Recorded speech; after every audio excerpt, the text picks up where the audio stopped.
महीने में यह हरे महीना। कृष्ण प्रभु जी। हरे कृष्णा, दंडवत प्रणाम। सभी भक्तों हरे को कृष्ण दंडवत प्रणाम। प्रणाम। तो इस मार्गशीर्ष के महीने में कहते हैं कि मासानाम मार्गशीर्षो अहम। ये महीना जो है, मार्गशीर्ष का महीना, भगवान के लिए अत्यंत प्रिय है। तो प्रिय होने का कारण यह है कि चैत्र मास से भी ज्यादा इस मार्गशीर्ष का महीना जो है, ये भगवान को अति प्रिय है। चैत्र महीने में दशरथ महाराज ने ये घोषणा की थी कि राम को राजगद्दी पर बिठाएंगे। पर हम सब जानते हैं कि यह सफल नहीं हुआ। तो चैत्र महीने में अगर हम प्रकृति को देखें तो वो कली जो है, वो पूरी तरह फूल नहीं बनता। वो सिर्फ बड्स, यानी कि जो छोटी चीज जो कली है, उसमें सीमित रहती है। वो सारे जो कली जो है वो फूल नहीं बनते। उसी प्रकार कली रूपक जो दशरथ महाराज जी के हृदय में था कि राम को राजगद्दी पर बिठाएंगे, ये परिपूर्ण नहीं हुआ। पर मार्गशीर्ष महीने में इस प्रकार नहीं था। गोपियों के मन में था कि हम कृष्ण को प्राप्त करें। वो कात्यायनी व्रत के द्वारा संपूर्ण हुआ। तो इसलिए कृष्ण कहते हैं कि मासा नाम मार्गशीर्षो हम। तो इस महीने में कथा सुननी चाहिए, भगवान के बारे में कथा करनी चाहिए और सुननी चाहिए। इसलिए मैं परम सौभाग्य समझता हूं कि आप सब लोग रामायण की कथा सुन रहे हैं। इससे ज्यादा मैं परम सौभाग्य यह समझता हूं कि आज ही जो है, आप सब लोग यहाँ पर एकत्रित हुए हैं, पंजाबी भाग की जो कांग्रीगेशन है। और मैं अपने आप को परम सौभाग्य समझता हूँ क्योंकि मेरे गुरुदेव भी पंजाबी भाग में अभी क्लास दे रहे हैं। तो उन्हीं के पद चिन्हों पे चलते हुए ये परम सौभाग्य मुझे प्राप्त हुआ है। इसलिए मैं बहुत बहुत आभारी हूँ। आज का राम कथा शुरू करने से पहले आचार्यगण और मंगलाचार्य से यहाँ क्लास शुरू करेंगे। ओम अज्ञानतिमिरान्धस्य ज्ञानाञ्जनशलाकया चक्षुरुन्मिलितं येन तस्मै श्रीगुरवे नमः। श्रीचैतन्यमनोभीष्टं स्थापितं येन भूतले स्वयं रूप कदा मह्यं ददाति स्वपदान्तिकम्। वन्देऽहं श्रीगुरो श्रीयुतपदकमलं श्रीगुरून् वैष्णवांश श्रीरूपं साग्रजातं सहगण रघुनाथान्वितं तं सजीवं साद्वैतं सावधूतं परिजनसहितं कृष्णचैतन्यदेवं श्रीराधा कृष्णपादान् सकल ललिता श्री विशाखान्वितांश। हे कृष्ण करुणा सिंधो दीनबंधो जगतपते भूपेश गोपिका कांत राधा कांत नमोस्तुते। तप्त कांचन गौरांगी राधे वृंदावनेश्वरी वृषभानुसुते देवी प्रणमामि हरिप्रिये। वाञ्छाकल्पतरुभ्यश्च कृपा सिन्धुभयेव च पतितानां पावनेभ्यो वैष्णवेभ्यो नमो नमः। नमो विष्णुपादाय कृष्णपृष्ठाय भूतले श्रीमते भक्तिवेदांत स्वामिन्नति नामिने।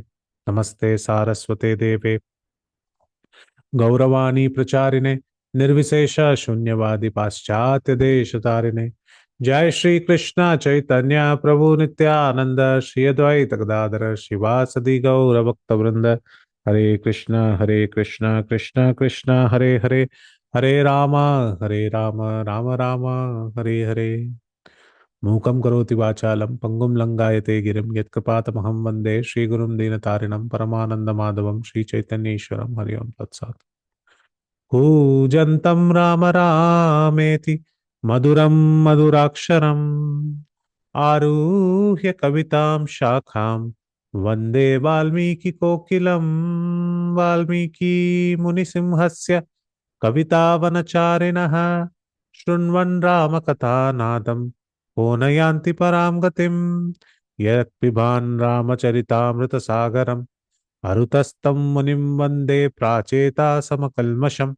गोष्पादिकृतवारीशाम् असखीकृतराक्षसाम् रामायण महामालरत्नं वन्दे अनिललात्मजम्। अञ्जनानन्दनं वीरं जानकी शोकनाशनं कपीशमक्षमन्तारं वन्दे लङ्काभयङ्करम्। मनोजवं मारुततुल्यवेगं जितेन्द्रियां बुद्धिमदां वरिष्ठं वातात्मजं वानरयूथमुख्यं श्रीरामदूतं शिरसा नमामि। वेद वेद्ये परे पुंसी जाते दशरथात्मजे वेद प्राचेत दासी साक्षात रामायणम। सभी भक्तों का हार्दिक स्वागत है इस राम कथा में। इस राम कथा हम जो है चर्चा कर रहे हैं कि किस प्रकार भरत महाराज और शत्रुघ्न अपने घर वापस आए। मातृकुल से उन्हें बुलाया गया। दशरथ महाराज जी के निधन के बारे में उन्हें कहा गया कैकेयी के द्वारा। हंसते हंसते, बिल्कुल शोक के साथ नहीं, बिल्कुल पर परम उल्लास के साथ उनको ये कथा सुनाई गई कि किस प्रकार से दशरथ महाराज उस जगह पर गए जहां पर निधन होने के बाद सारी आत्माएं जाती हैं। जैसे ही ये उन्होंने सुना कैकेयी के मुख से, तो वो बहुत गुस्सा हुए और अपने गुस्से के कारण उन्होंने कहा कि कैकेयी माता को कहा कि सच्ची में तुम पति घातनी हो, तुमने ही पति को मृत्यु के घाट उतारा है। तो इसके लिए इस प्रकार से भरत महाराज विलाप किए, जमीन पर गिर पड़े और रोने लगे, लौटने लगे और कहने लगे कि हाय हाय, कैसी माता मुझे प्राप्त हुई है जिसके कारण मेरे प्रिय भाई राम और लक्ष्मण और भाभी सीता मैया, ये तीनों अयोध्या में उपस्थित नहीं हैं, मेरे सर्व पूजनीय हैं और मैं उनको देख नहीं पा रहा हूं। तो इसलिए तुरंत उन्होंने उस सभा कक्ष को छोड़कर कहा कि मैं कौशल्या माता के पास जाकर उनसे पूछता हूं, क्योंकि अपनी माता से तो पूछ के कोई विवरण हमें मिलने नहीं वाला। वो सिर्फ यही ढिंगे बजाती रहेंगी कि उन्होंने किस प्रकार से भरत महाराज के आगे के दृष्टिकोण से, फ्यूचर के दृष्टिकोण से, वो किस प्रकार से उन्होंने हितकारी काम किया, यही वो भाषण सुनाती रहेगी। तो वे चाहते थे कि राम किधर गए, उनका मन किस प्रकार था, अयोध्या वासी किस प्रकार सोच रहे थे, ये जानने के लिए वे कौशल्या माता के पास गए। कौशल्या माता के पास जैसे ही आदेश सुनाई दिया कि भरत आए हैं उनसे मिलने, माता ने कहा कि उसे आने दो अंदर। आते ही तुरंत भरत महाराज उन्होंने कौशल्या माता को पूर्ण तरह से दंडवत किए। दंडवत करते ही माता से संबोधित करते हुए उनके चरण छुए।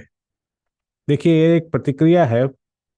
जो हमारे से वरिष्ठ हैं, जो हमारे आयु से वरिष्ठ हैं और आध्यात्मिकता से भी वरिष्ठ हैं, उनके चरण हमें छूने चाहिए, उनके चरण पर पड़ने चाहिए और उनसे याचना करनी चाहिए कि कुछ सेवा हो तो बताओ, आपकी किस प्रकार से हम सेवा कर सकते हैं। इस प्रकार से हमारा मनोभाव होना चाहिए। तो उसी प्रकार भरत महाराज जी जो हैं, वे कौशल्या माता के चरणों पर जैसे ही गिरे, तो कौशल्या माता बोल पड़ी। कौशल्या माता ने ये बोला कि आओ भरत आओ, तुम्हारी माता ने इतना खूब अच्छा काम किया है कि तुमको तुम्हारा रास्ता दिखा दिया कि किस प्रकार से तुम राजगद्दी पर बैठ सकोगे। इस प्रकार एक परिहास रूप में, परिहास नहीं बल्कि एक सरकाजम के रूप में, हाँ, उन्होंने, कौशल्या माता ने भरत को स्वीकार किया। ये नहीं कहा कि हाओ भरत तुम कैसे हो, इस प्रकार से नहीं पूछा। आते ही बोले कि तुम्हारी माता ने तो मार्ग तुम्हारा सही कर दिया है कि तुम राजगद्दी पर बैठ सकोगे। यह सुनकर भरत महाराज का हृदय बिल्कुल जो है व्याकुलता में पड़ गया, दुखी हो गए और कूट कूट कर रोने लगे। सोचने लगे कि हर एक व्यक्ति मुझे गलत ही समझता है और वास्तविक रूप में भरत महाराज जी का नाम ही भरत है। भारत इति भरतः, भरनाथ इति भारतः इति भरतः। जब उन्होंने कोई गलती नहीं की हो और उस गलती के लिए सभी लोग समझते हो कि उन्होंने ही सारी गलतियां की है, वही मूल कारण है जिसके वजह से राम लक्ष्मण और सीता अयोध्या से विचलित हो गए हैं, अयोध्या वासी से बिछड़ गए हैं, इस प्रकार से एक गलतफहमी सभी के मन में है। जबकि उन्होंने ऐसा कोई भी कार्य नहीं किया है, पर सभी लोग सोचते हैं कि हमारे शत्रु कौन है, भरत है। वे ये भी नहीं सोचते कि कैकेयी के कारण ये हुआ है, वे सोचते हैं कि भरत की ही इच्छा होगी कि उन्हें राजगद्दी पर बैठना है, इसलिए तो माता ने काम किया होगा इस प्रकार। तो इस प्रकार से सोचते हुए भरत महाराज बहुत दुखी हुए और कहने लगे कि मेरी मन में बिल्कुल ऐसी एक बार भी मेरे मन में ये विचार नहीं आया कि मैं राज सिंहासन पर भैया की जगह पर बैठूं। राम ही सर्व पूजनीय हैं, अयोध्यावासी के लिए हो, चाहे दशरथ महाराज के लिए हो, चाहे कौशल्या, सुमित्रा या कैकेयी, राम ही सर्व सदा पूजनीय हैं और मेरे इष्ट आराध्य देव भी है। तो उनके जगह पर मैं बैठूं, ये बिल्कुल मुझे स्वीकार नहीं है। इस प्रकार से वे सोचते थे। पर लोगों से जब सुनते थे कि हाँ वो भरत, तुम्हारा मार्ग अब साफ हो चुका है, तुम राजगद्दी पर बैठ सकते हो, तो इसका इसका पीछे का गूढ़ अर्थ यह है कि वे समझते हैं कि भरत ने ही ये सारा कार्य किया है। तो इस गलत फहमी को सुनकर भरत महाराज बहुत रोए और सोचने लगे कि किस प्रकार कौशल्या माता ने भी मुझे ही आरोपी ठहराया है। कि वे भी सोचने लगी है कि मेरा ही ये इच्छा है, मेरी ही ये इच्छा है कि मैं राजगद्दी पर बैठूं, जो बिल्कुल गलत है। तो भरत कूट कूट कर रोने लगे। उनकी आंसू जो है कौशल्या माता के चरणों पर गिरने लगी। तो कौशल्या माता ने जाना कि ये सच्ची में रो रहा है, मेरे ही पुत्र के समान है भरत। तो उन्होंने प्यार से, लाड़ प्यार से उसे उठाया और कहा, उठो भरत, क्यों रो रहे हो, तुम्हें तो खुश होना चाहिए। और जैसे ही ये शब्द कहे तो वे और विलाप कर कर रोने लगे और कौशल्या माता से कहे, यह कहे कि हे माते, मैं बहुत दुखी हूं आपकी ये बातें सुनकर, और मैं चाहता हूं कि इस संसार में जितने भी पाप हैं, जिसके कारण लोग नरक के रास्ते चलते हैं, और पाप करने के कारण जो नरक के लोकों में प्रवास करते हैं, वे सारे नरक मुझे एक ही साथ अभी ही प्राप्त हो जाए, अगर मेरे हृदय में किसी छोर में, मेरे हृदय के कोई छोर में अगर एक तीव्र इच्छा, छोड़िए एक छोटी सी भी इच्छा अगर प्रकट हो रही है कि मैं राजगद्दी पर बैठूं, तो मैं चाहता हूं कि जितने भी नरक जाने के मार्ग हैं, जिससे पाप होता है, वे सारे पाप मेरे ऊपर अभी लग जाए। देखिए एक विशेष बात कह रहे हैं। हमें ध्यान रख हमें ध्यान रखना चाहिए कि हम बिल्कुल जो है गलत काम ना करें। हमें ध्यान रखना चाहिए कि हम जो है हमेशा ये ध्यान रखें कि किसी भी पापों का हमें संग्रह नहीं करना चाहिए, जिससे वजह से हमें नरक का वास हो। और यहाँ पर 24 अलग अलग ऐसे कार्य वाल्मीकि रामायण में लिखे गए हैं, जो भरत महाराज जी कहते हैं कि कौशल्या माता सुनिए, अगर मैं इन 24 कोई भी अगर पाप करता हूं जिससे जो नरक की प्राप्ति होती है, तो वे 24 नरक की प्राप्ति और पाप एक साथ मेरे पास आए, अगर मेरे हृदय में एक बार भी यह सोच अगर आया हो कि मैं राजगद्दी पर बैठना चाहता हूं। तो ये 24 कौन से हैं, वो एक एक कर कर गिनाकर कौशल्या माता को बताते हैं। तो ये 24 बहुत सरल हैं, पर हम जब इस 24 अलग अलग क्रियाओं को सुनते हैं जिसके कारण से पाप उत्पन्न होता है, तो हमें ये एक आध्यात्मिक दृष्टिकोण के साथ हमारे भी जीवन में सोचना चाहिए कि हाँ, क्या मैं ये पाप कर रहा हूं? अगर कर रहा हूं या कर रही हूं, तो हमें उसे रोकने का प्रयास करना चाहिए। देखिए भरत महाराज हम सब के लिए कह रहे हैं। मेरे जैसा पापी व्यक्ति तो बहुत सारे हैं। इनमें से जब मैं ये 24 पहली बार पढ़ रहा था, मुझे लग रहा था कि मैं तो ये 24 करता हूं। तो इसलिए हमें ध्यान रखना चाहिए कि हम इससे, जब तक हम इससे आमने सामने नहीं होता है, कि हम इससे परिचय नहीं कराते हैं, तब तक हम ये पाप करते रहते हैं। तो ये 24 कौन से हैं? भरत महाराज जी कहते हैं, सबसे पहला, हम अगर उन लोगों के लिए काम करें जो बिल्कुल समुदाय के विरुद्ध हैं और जो गलत काम करते हैं। हाँ, यहीं पे आधे लोग फंस गए। हम ऑफिस में काम करते हैं, हम कई जगहों पे काम करते हैं और धनराशि इकट्ठा करते हैं, पर जो मूल व्यक्ति जिसके लिए काम करते हैं, जो उसका मास्टर है या यजमान है, उसके लिए काम करते हैं, अगर वो समुदाय के विरुद्ध कार्य कर रहा हो, या उसकी नीति समुदाय के विरुद्ध हो, या फिर जनसंख्या के विरुद्ध हो और उसको हानि पहुंचा रहा हो, और उसके लिए हम सहयोग दें, तो हमें पाप लगता है। दूसरा, वह कहते हैं कि अगर कोई व्यक्ति किसी पशु को, यानी कि गाय को इत्यादि को, बिना जाने उसे हड़प लेता है तो उसे पाप लगता है।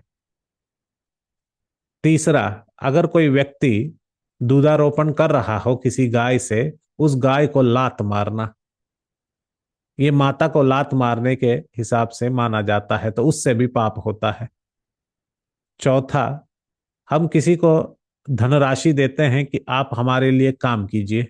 जैसे हमारे घर में कोई बाई आती है, या कपड़े सुखाती हो, या बर्तन बर्तन मांजती हो, या फिर हम किसी को नियुक्त करते हैं कि हमारा बगीचा साफ कर दो, या फिर हम किसी को धनराशि देकर कहते हैं कि हमारा घर बहुत दिन से बंद पड़ा है, उसे साफ कर दो।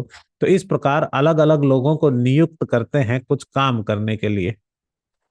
और भरत महाराज कहते हैं कि भरत जी यहाँ पर कह रहे हैं कि अगर जिसको हमने नियुक्त किया है उसे जितना कार्य दिया है, उससे बहुत ज्यादा उस पर काम सौंप कर उसे काम खिंचवा कर लेना, यानी कि कम पैसे देकर उससे ज्यादा काम करवाना, यह भी एक पाप है।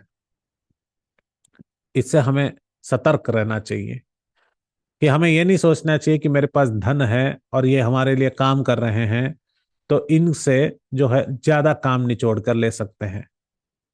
जितना धन दे रहे हैं, जितनी जितनी उनकी क्षमता है, उतनी ही क्षमता के अनुसार उन्हें काम करना चाहिए या काम लेना चाहिए, और उसके उपयुक्त जो है धनराशि उनको देनी चाहिए या भेंट देना चाहिए।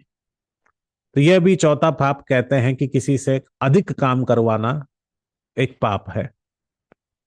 पांचवा, उस व्यक्ति को मार गिराना जो नेतृत्व कर रहा हो एक बड़े राज्य को, जो बिल्कुल अपने इच्छा के लिए नहीं बल्कि समुदाय के इच्छा के लिए बहुत अच्छी तरह से कार्य कर रहा हो, बिल्कुल सेल्फलेस हो, अपने ही इच्छा के लिए नहीं, अपनी इंद्रिय सुख के लिए नहीं, बल्कि राज्य के सुख के लिए, समुदाय के सुख के लिए, और साथ ही साथ जितने भी नागरिक हैं उनके सुख के लिए जो कार्य कर रहा है, उसकी हत्या करना पाप है।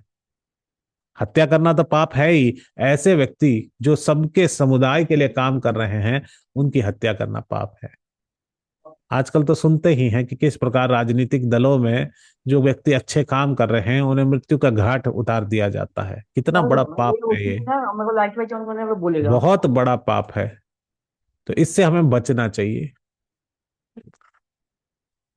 छठा, वो कहते हैं कि अगर किसी पुरोहित को घर पर बुलाया जाए या फिर किसी कार्य को समृद्धि करने के लिए उन्हें बुलाया जाए, तो उनसे धनराशि की आकांक्षा रखते हुए उनको जो धनराशि बताया है उसमें से कम नहीं करना चाहिए, दान में उन्हें देना चाहिए।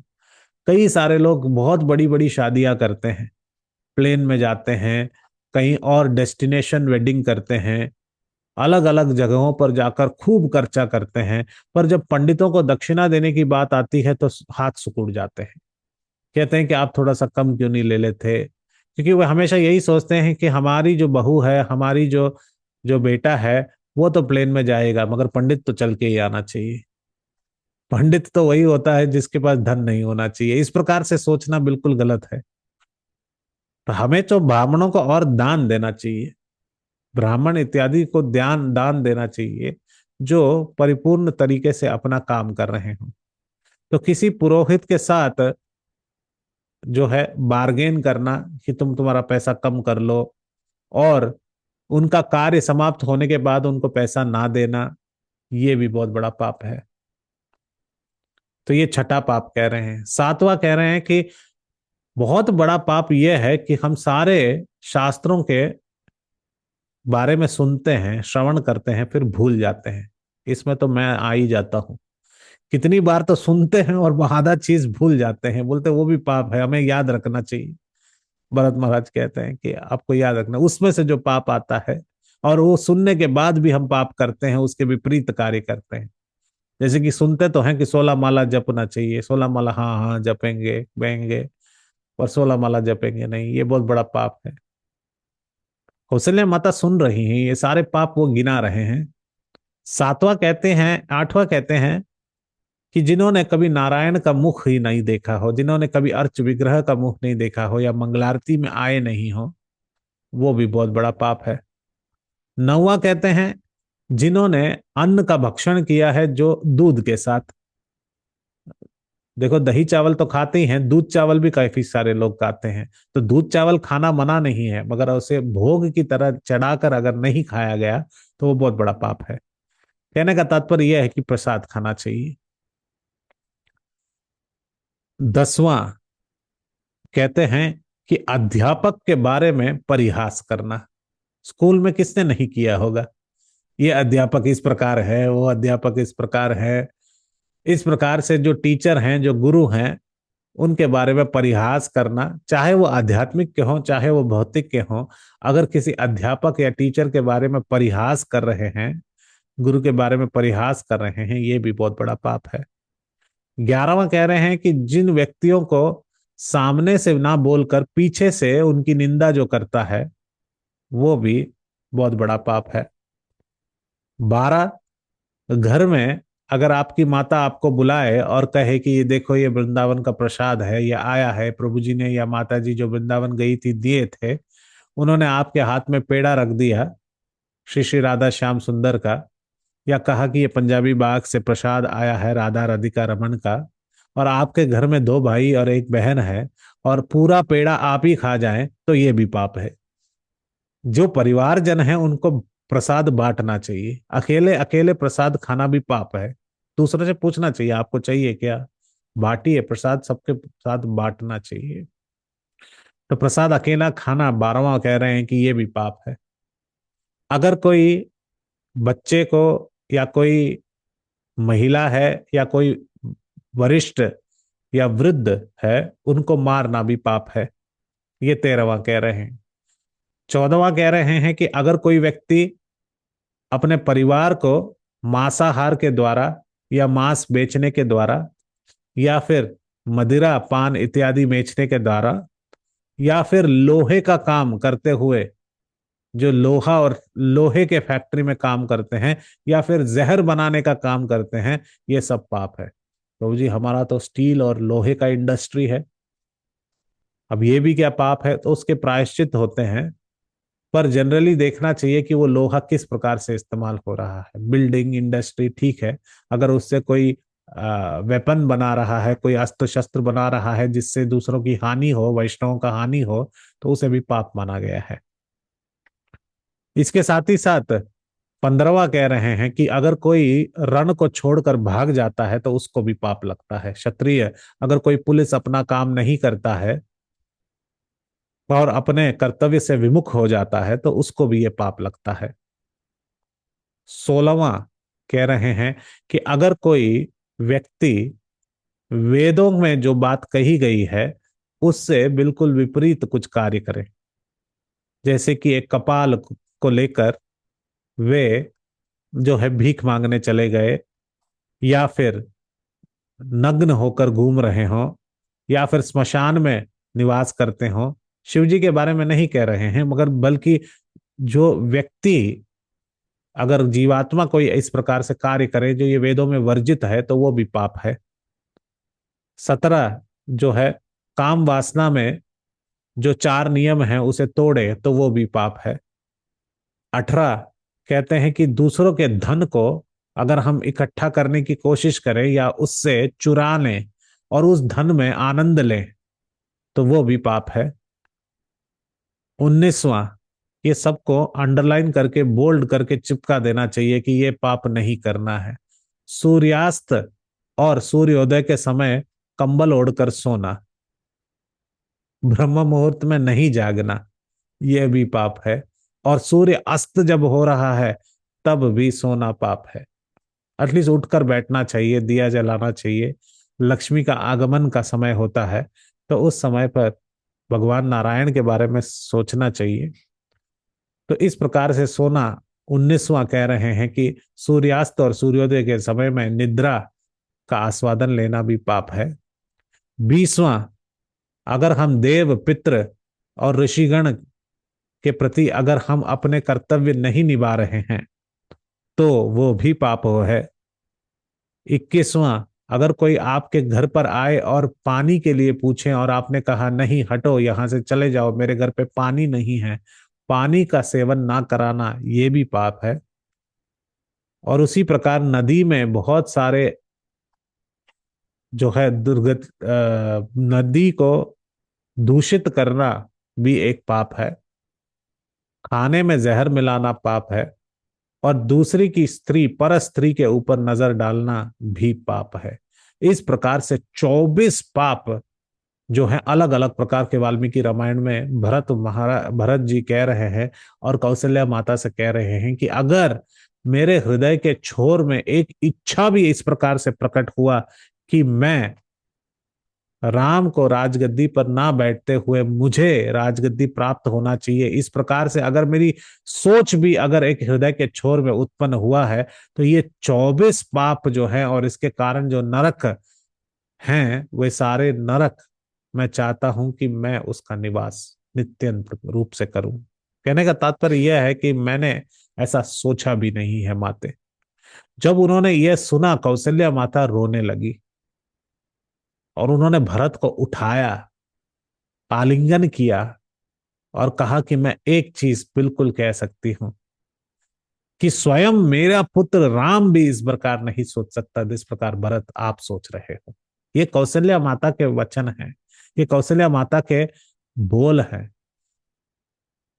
कि मेरे राम में भी इतनी परिपक्वता और इतनी भक्ति नहीं होगी, इतने शास्त्रों का ज्ञान नहीं होगा जिस प्रकार भरत तुम बोल रहे हो मेरे सामने। तुम मेरे ही पुत्र हो, मैंने तुम्हें गलत समझा। तो अभी वक्त आ चुका था, दशरथ महाराज जी को तेल में रखा गया था पिछले 12 दिनों से, उनके अंतिम क्रिया करना बचा हुआ था। तो भरत महाराज अंतिम क्रिया सब किए। उसके बाद 12 दिन के बाद वशिष्ठ जो है आए, उन्होंने कहा भरत महाराज को आप दान इत्यादि कर्मों में जुटिए। उन्होंने दान इत्यादि कर्मों में जुटे, बहुत सारे ब्राह्मणों को दान दिया। 13वां जब दिन आया तो हड्डियां इकट्ठी की और उससे राख बनाया। और राख बनाने के बाद नदी में उसको देने के लिए वे तैयार हुए। उसी समय वशिष्ठ जो है वहां पर पधारे। वशिष्ठ जो कुलगुरु हैं वो उस वक्त वहां पर पधारे। वहां पर पधारने से उन्होंने कहा कि किस प्रकार प्रतिक्रियाएं करनी है। यह एक साइड ये चल रहा था कि वशिष्ठ वहां पर आ रहे हैं, दूसरा साइड वाल्मीकि जी अपना कैमरा घुमाते हैं और कहते हैं कि दूसरे साइड पे क्या हो रहा था। सभी लोग इकट्ठा हुए थे ये 13वीं करने के लिए, तो सभी का घर खाली था। तब मंत्रा क्या कर रही थी, मंत्रा हर एक रानी के कमरे में जाकर अलग अलग आभूषणों के साथ अपने आप को सुसज्जित कर रही थी और इधर उधर चल रही थी। इधर उधर इस प्रकार से आभूषणों के साथ वे अपने आप को दर्पण में देख रही थी कि वे कितनी सुंदर लग रही है। वाल्मीकि जी बहुत सुंदर तरीके से लिखते हैं कि वो जिस प्रकार से चल रही थी ऐसा लग रहा था कि कोई मदारी किसी बंदर को चला रहा है। वो बोलता है कि इधर कूदो तो वो बंदर उधर कूदने लगता है। फिर वो कहता है कि हे बंदरिया तुम इधर इस प्रकार से चलो तो वो चलने लगती है। तो यहाँ पर मदारी कौन है? और कोई नहीं, उसी का मन है। उसी का मन उसको नचा रहा है, कह रहा है कि तुम यहां से आभूषण उठाओ, तुमने बहुत बड़ा काम किया है। और यहां वहां से आभूषण इकट्ठा कर कर एक बंदरिया की तरह इधर उधर उछलती कूदती हुई ये मंत्रा जा रही थी। शत्रुघ्न ने उसे देख लिया।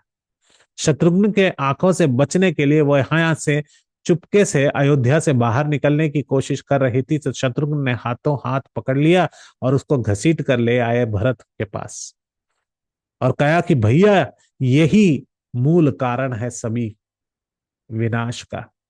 इसी के कारण भाभी लक्ष्मण और राम जो हैं यहाँ अयोध्या छोड़कर चले गए, यही कारण है। बोलो तो मैं अभी तलवार निकालकर इसका धड़ अलग कर दूं और इस मूल कारण को यहीं पर समाप्त करना चाहता हूं। भरत जी बोले कि इसका कोई दोष नहीं है। शत्रुघ्न ने बोले भैया क्या बोल रहे हो आप, इसी के कारण तो, इसी ने तो आइडिया दिया था कई माता को, तो इसका कोई दोष नहीं है, इस प्रकार कैसे कैसे कह सकते हो? तो शत्रुघ्न ने कहा, तो भरत ने कहा, नहीं नहीं, इसे छोड़ दो, मंत्र का कोई दोष नहीं है। तो शत्रुघ्न समझे तो शायद कई माता को दोषी ठहराना चाहते हैं। तो कहा, भैया आप सही कह रहे हो, हमारी माता ने गलती की है। गलती हमारे माता की है कि उन्होंने इस प्रकार से दो वर मांगे, तो ये तो गलती हमारी माता की है। भरत ने कहा, बिल्कुल नहीं, कई का भी कोई दोष नहीं है। तो शत्रुघ्न और विसमंजस में पड़ गए। उन्होंने कहा, तो आप कह रहे हैं कि हमारे पिता का दोष है, पिता को इस प्रकार से दो वर नहीं देने चाहिए थे, राम को नहीं भेजना चाहिए था, ये तो दशरथ महाराज जी की गलती है। भरत ने कहा, बिल्कुल अपने पिता के विरुद्ध मत बोलो शत्रुघ्न, पिता की कोई गलती नहीं है। तो फिर शत्रुघ्न बोले, अगर पिता की गलती नहीं है तो लगता है राम की गलती है। राम को ऐसा मानना ही नहीं चाहिए था, अयोध्या वासी और अपने आप को छोड़कर किस प्रकार जा सकते हैं, ये तो राम, भगवान रामचंद्र जी की ही गलती है। देखिए, इसमें एक विशेष बात आती है, निंदा जो है, हम चाहे भौतिक व्यक्ति और सही व्यक्ति को निंदा क्यों ना करें, अत्यधिक रूप से अगर हम निंदा करें तो वो निंदा धीरे धीरे भक्तों में भी आने लगता है। शुरू किए निंदा किससे? मंत्र से। फिर धीरे धीरे निंदा करते हुए वो निंदा आया कैकेयी पर, फिर दशरथ महाराज जी पर, फिर आखिर में पहुंचा राम जी तक, भगवान को ही निंदा करने लगे।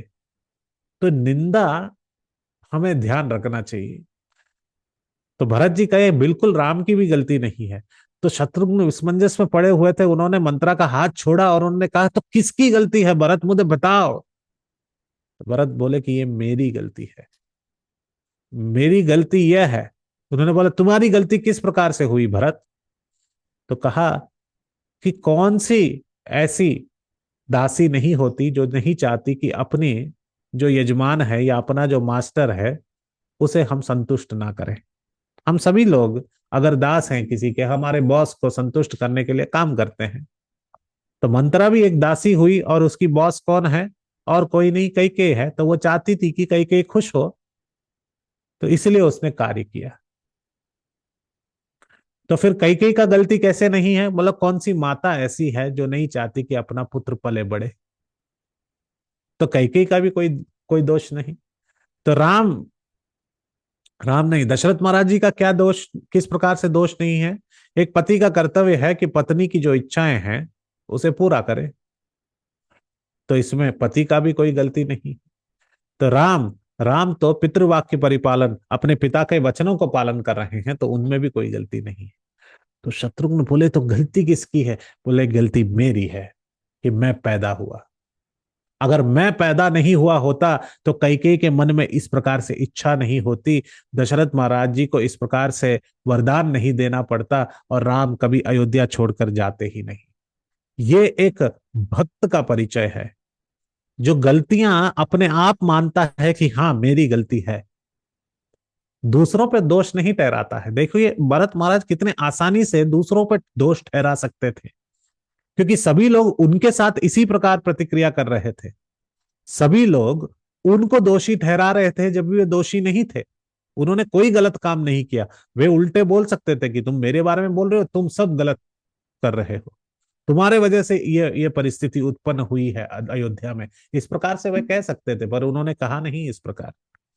वे ये कहे, उन्होंने ये बताया कि दोषी मैं ही हूं, मुझे ही दोषी ठहरा दीजिए, मुझे ही जो है इसका दोष दीजिए, ये मेरा मिस्टेक है कि मैं पैदा हुआ। अगर मैं पैदा ही नहीं हुआ होता तो ये सब से हमें जूझना नहीं पड़ता। तभी वशिष्ठ वहां पर आए, उन्होंने ये सारा वार्तालाप नहीं सुना था। वो आते ही वशिष्ठ ने कहा, हंसते हंसते हुए, परिहास करते हुए, आओ भरत, अभी तो तुम्हारे लिए मार्ग खुला है, तुम राजगद्दी पर बैठ सकते हो, और सभी लोग आ चुके हैं, आप दान धर्म इत्यादि कर लो। यह सुनकर भरत और रोए, बोले, शत्रुघ्न सुन रहे हो, आचार्य भी मुझे गलत समझ रहे हैं, सोच रहे हैं कि मैं राजगद्दी पर बैठने के लिए मुझे ये कह रहे हैं। इसको इंग्लिश में कहते हैं फ्लॉगिंग द डेड हॉर्स। मरे हुए घोड़े को बार बार लगाम लगाकर सोचना कि वो उठकर भागेगा। भरत कह रहे हैं कि मैं तो पहले ही मर चुका हूं इस सोच से। और उसके ऊपर वशिष्ठ इस प्रकार से कह रहे हैं। तो बोले कि मुझे राज्य नहीं चाहिए। वशिष्ठ के सामने आंसू बहाए भरत ने। और उन आंसुओं से वशिष्ठ ने देखा कि कितनी भक्ति है। तो भरत जी वशिष्ठ से पूछते हैं कि किस प्रकार से, वशिष्ठ जी आप बताइए, किस प्रकार से राम जो है वन गए। वशिष्ठ ने कहा कि किस प्रकार से उस पेड़ के आ, रस से उन्होंने अपने जड़ बना दिए, अपने जो बाल है उन्हें जड़ बना दिए। वल्कल नामक उन्होंने पहन लिया। वल्कल पहनते हुए वे सब जो है वन में चले गए। उसी प्रकार अयोध्या ने कहा, मैं भी अपने आभूषण अभी त्याग करता हूं। मुझे कोई आभूषण की जरूरत नहीं है। मैं भी वल्कल पहनूंगा।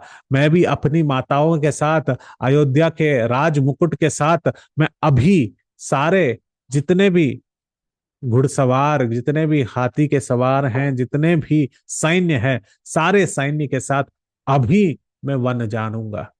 वशिष्ठ बोले, क्यों आक्रमण करना है?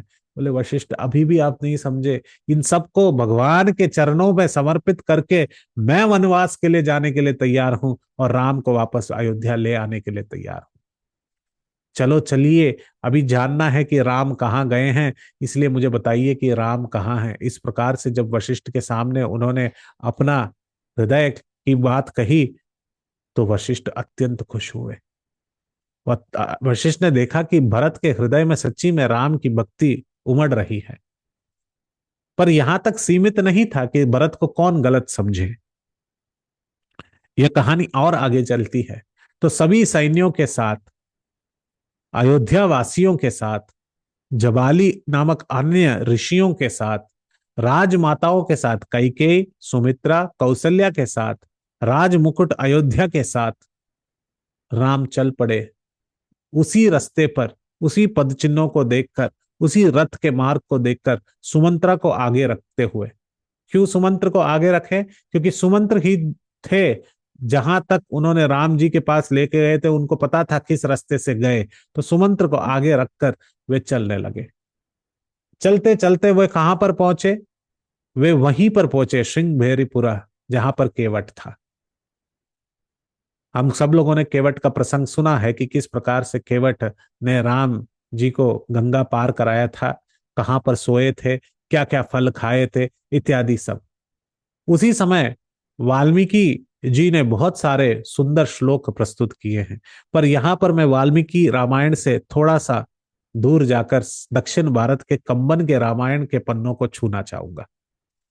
क्योंकि यह वृत्तांत जिस प्रकार से भरत और गुह यानी कि केवट मिले, इसका प्रसंग कंबन बहुत सुंदर तरीके से देखते हैं। कंबन ने तुरंत अभी 4 या 5 कैमरा लगा दिए हैं। और आप भी अपने हृदय के स्पंदनों को खोलिए और इस वृत्तांत के पास चलेगी। तो उन्होंने इत्यादि बहुत सारे कैमरा लगा दिए हैं और उन कैमरा के अनुसार वे अलग अलग दृष्टिकोण प्रस्तुत कर रहे हैं।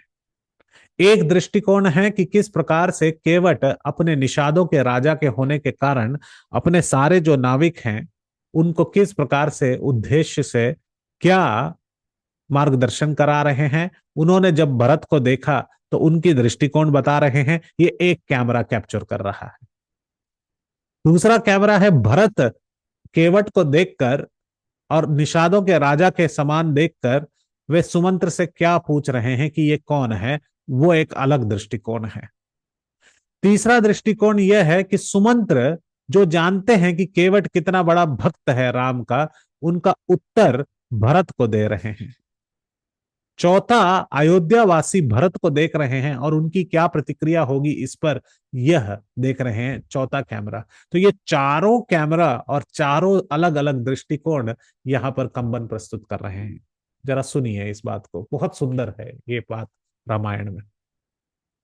गुह एक गंगा के उस पार, उस तट के उस पार खड़े हैं और इस पार पूरी सैन्य सैन्य बल, जो अयोध्या का सैन्य बल है, हाथी, घोड़े, घुड़सवार सभी आकर गंगा के तट पर आकर रुक गए। गंगा का प्रवाह बहुत तेजी से चल रहा है, तो वह उसको पार नहीं कर सकते। और उन्होंने देखा कि सारे जितने भी नाव हैं वो एक निषाद राज जो गुह है उसकी तरफ है, वो तट के ओर है, और सारे नाविक एक साथ जुटे हुए हैं, और गुह उनको यानी कि केवट उनको संबोधित कर रहा है। भरत महाराज यहां से देख रहे हैं कि कोई एक व्यक्ति है, राजा दिख रहा है, उसके सर पर मुकुट है, सोने का नहीं बल्कि पेड़ पत्ते इत्यादियों से बना हुआ मुकुट है, निषादों का राजा लग रहा है, पर कौन है समझ नहीं रहा, इससे पहले कभी परिचय नहीं हुआ। और वो कुछ कह रहा है अपने नागरिकों को, अपने निषादों को कुछ कह रहा है। तो कहते कहते हमारा दृष्टिकोण जाता है कैमरा निषादों के राजा केवट की तरफ। केवट कह रहा है कि सुनो, मैं चाहता हूं कि तुम सब अपने नाव खींच लो। ऐसा लग रहा है कि बहुत बड़ा सैन्य वहां पर इकट्ठा हो रहा है। मैं तुम सबको बताना चाहता हूं कि राम मेरे परम मित्र हैं, और मैं उनका सेवक हूं, मैं उनका दास हूं। ये कौन कह रहा है? केवट अपने ही जो है नागरिक हैं उनको कह रहे हैं, और कह रहे हैं कि मैं देख रहा हूं कि एक बहुत बड़ा सैन्य बल उस पार इकट्ठा हुआ है, पर ये सैन्य जो है आक्रामक कार्य करने के लिए यहां पर इकट्ठा हुआ है, अटैक करने के लिए आया है। और मैं बताना चाहता हूं, बहुत ही वीर रूप से कह रहे हैं कि वीरता दिखाते हुए कह रहे हैं कि मैं कहना चाहता हूं कि चूहों के भांति, चूहों की तरह यह सैन्य बल उस घाट पर एकत्रित हुई है। मैं बता दूं कि मैं भी एक ऐसा अजगर हूं जो इन सारे चूहों को निगल कर राम को पूरी तरह संरक्षण करूंगा, राम को संरक्षण दूंगा। इस प्रकार से उन्होंने वीरता वाली बात कही, और उनको लगा कि भरत जो है और उनका सैन्य बल जो वहां पर इकट्ठा हुआ है, कंबन कहते हैं इस प्रकार से वीरता से हुए उन्होंने घोषणा की।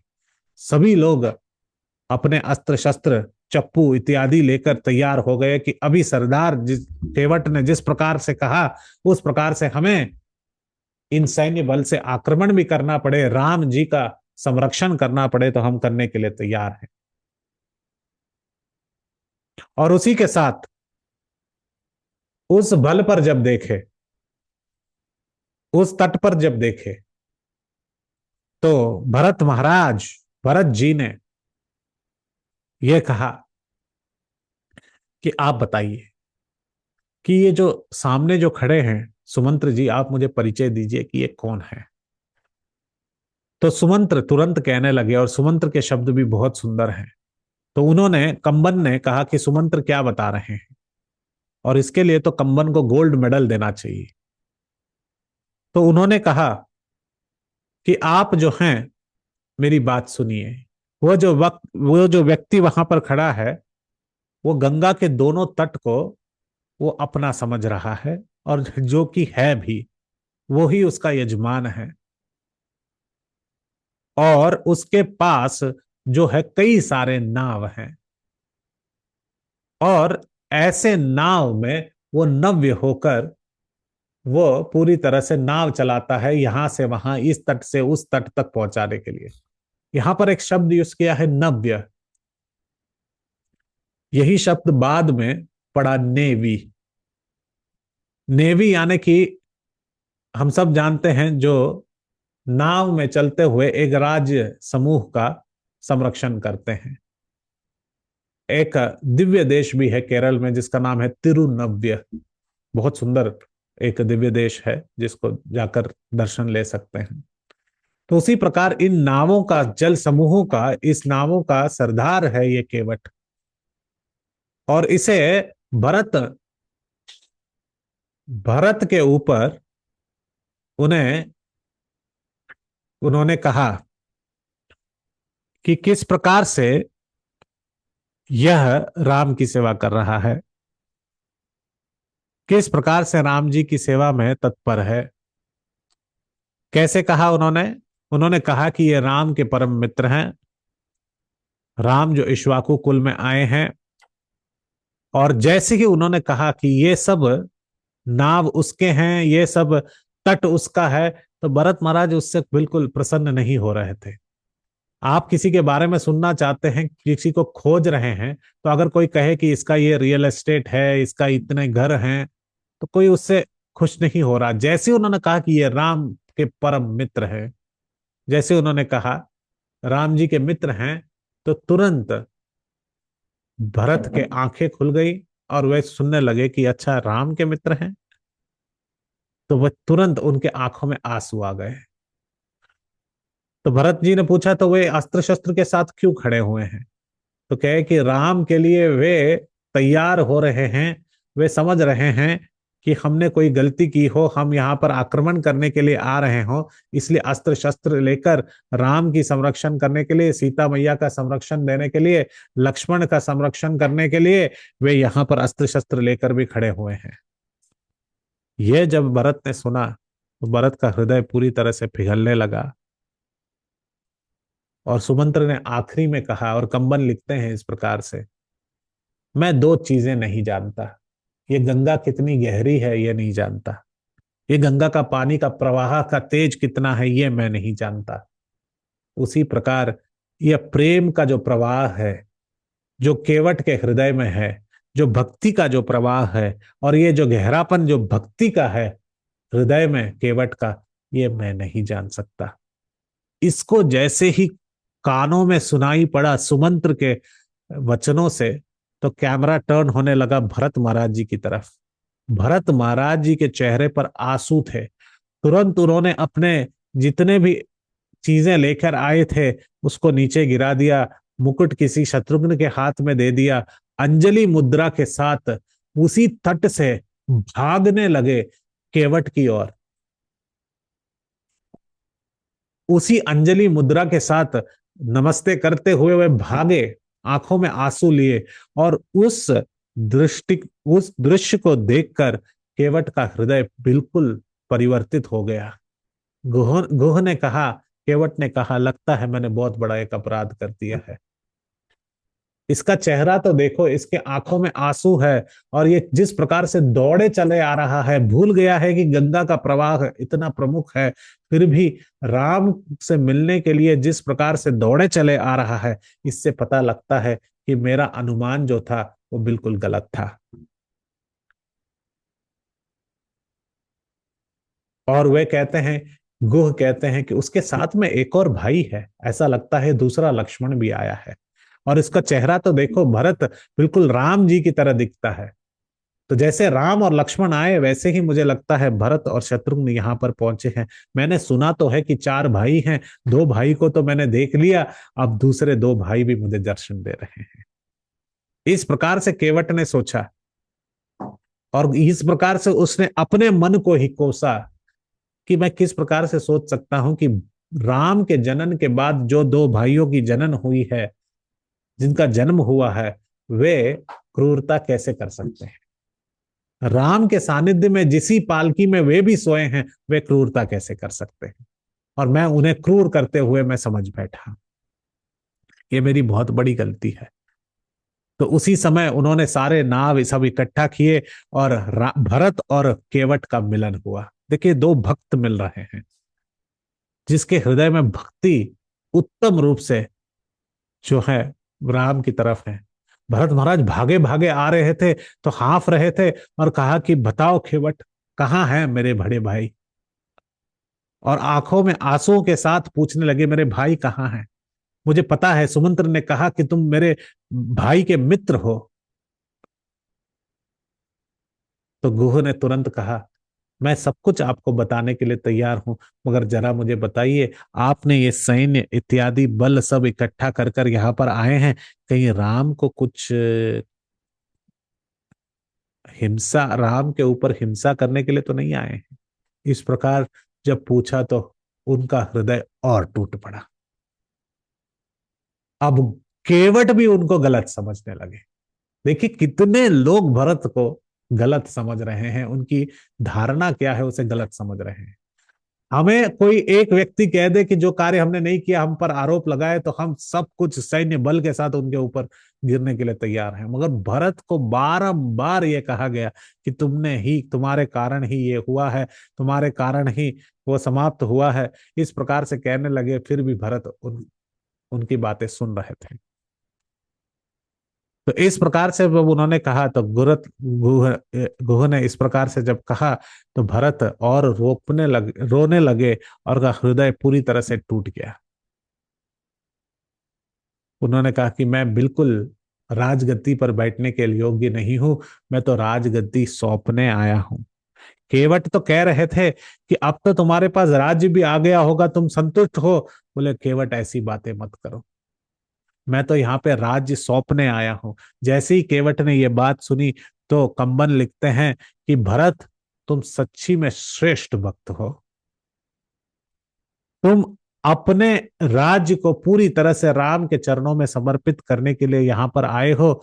यह सुनकर मैं कहना चाहता हूं, केवट के वचन हैं, कंबन लिखते हैं कि केवट के वचन हैं, 100 नहीं 1000 राम अगर तुलना की जाए, 1000 राम एक साइड पर, तो एक भरत दूसरे साइड पर।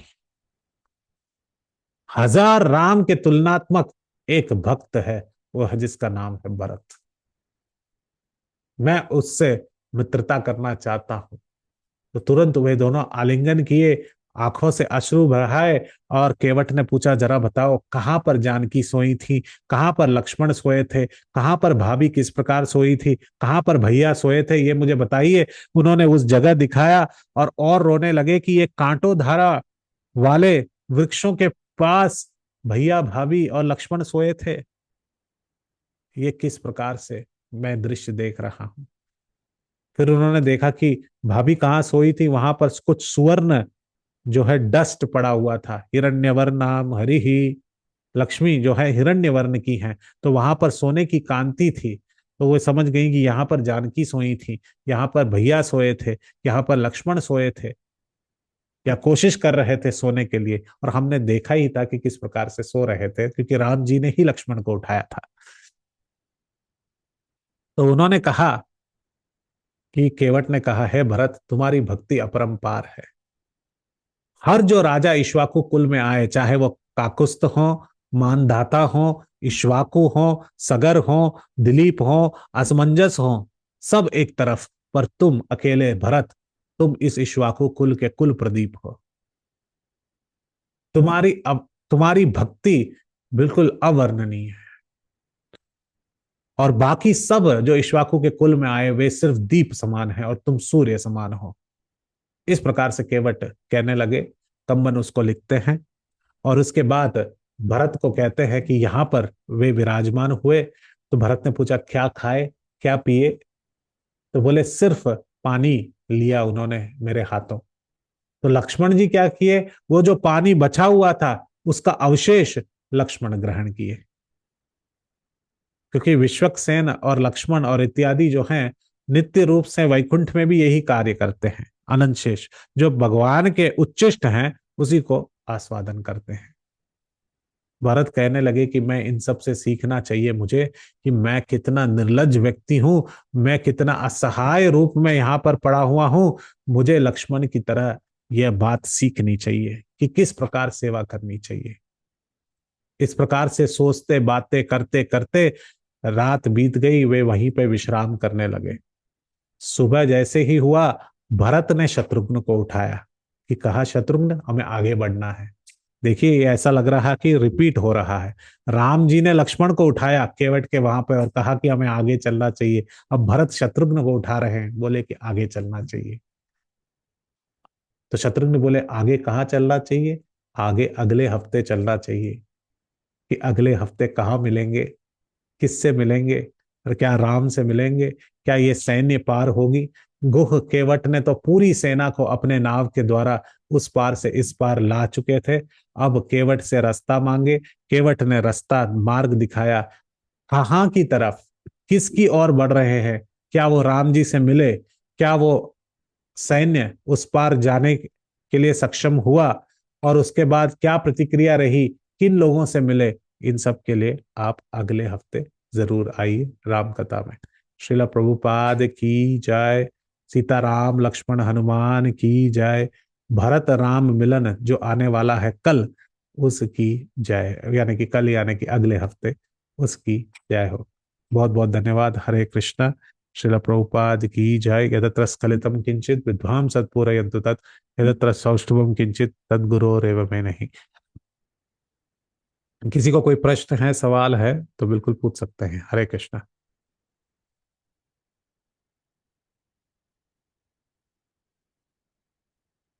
किसी को कोई प्रश्न है, सवाल है? हरे कृष्णा प्रभु जी, दंडवत प्रणाम। हरे कृष्णा। बहुत सुंदर कथा रही और बहुत बारीकी से आपने समझाया कैसे भरत जी को केवट के साथ मिलके प्रतीत हुआ। खासकर ये मुझे बड़ा आनंद आया, भरत और केवट दोनों ही बहुत परम भक्त हैं भगवान के। और इससे मुझे कुछ सुना हुआ याद आया जो मैं आपसे शेयर करती हूँ। जी। चैतन्य चरितामृत से ही मैंने सुना कि जब पहली बार नित्यानंद प्रभु अद्वैताचार्य से मिलते हैं, तब तक वो आ, भगवान चैतन्य महाप्रभु से भी नहीं मिले थे। एक यात्रा में मिले वो अद्वैत आचार्य से। तो वो स्पीकर बता रहे थे कि क्या प्रस्तुति थी। उन्होंने एक काव्य के रूप में सुनाया कि चार मिले 64 खिले। भरत हम्म। जी और सॉरी, नित्यानंद प्रभु जी और अद्वैत आचार्य जी मिल रहे हैं, चार मिले 64 खिले, मतलब चार नेत्र। दो नेत्र नित्यानंद प्रभु के, दो अद्वैत आचार्य के। चार मिले 64 खिले, उनके 32 दांत, मुस्कुराहट इतनी बड़ी। चार मिले 64 खिले और 20 करे कर जोर। दोनों ने एक दूसरे को प्रणाम किया, अपने 10 10 उंगलियों को ऐसे जोड़ के।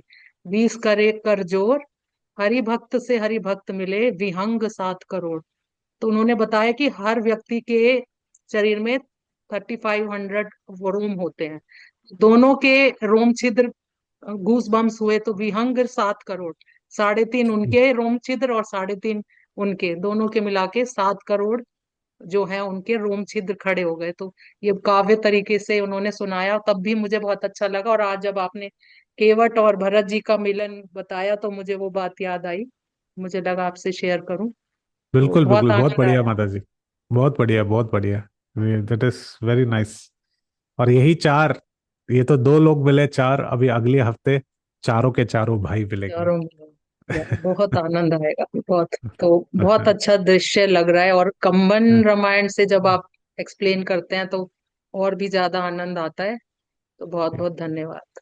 और किसी का बहुत कुछ बहुत धन्यवाद। प्रश्न या कुछ है तो शेयर कर सकते हैं।